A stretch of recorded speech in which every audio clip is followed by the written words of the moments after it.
নমস্কার, আমি জয়িত্রী। এই মুহূর্তে কাহনের সঙ্গে একটি রেকর্ডিং সেশন শেষ করলাম। গল্পের নাম শেষ বাঁকে দাঁড়িয়ে, লেখিকা দীপান্বিতা রায়। গল্পটা এই শনিবার আসছে কাহনে। বিশেষ কিছু বলবো না, শুধু বলবো যে চরিত্র কণ্ঠ আমি দান করলাম, প্রীতমা। গল্পটা পড়তে গিয়ে ইভেন এখনো আমার একটু গলাটা ভিজে যাচ্ছে।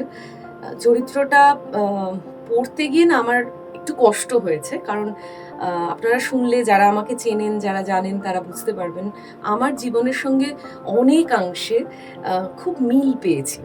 আবার অনেকটা গল্পের আলাদা মোড় রয়েছে, অনেক শেডস রয়েছে, বেশ লড়াই রয়েছে। তো আশা করব গল্পটা সকলের খুব ভালো লাগবে। গোটা গল্পটা না ভীষণ সুন্দর। কাহন খুব ভালো ভালো গল্প নিয়েই কাজ করে, এটা নিয়ে নতুনভাবে বলার কিছু নেই। তাই সকলের কাছে আবারও বলবো, কাহনের সঙ্গে থাকুন, ভালো কাজের পাশে থাকুন, ভালো থাকুন, সুস্থ থাকুন। সাহিত্য দীর্ঘজীবী হোক।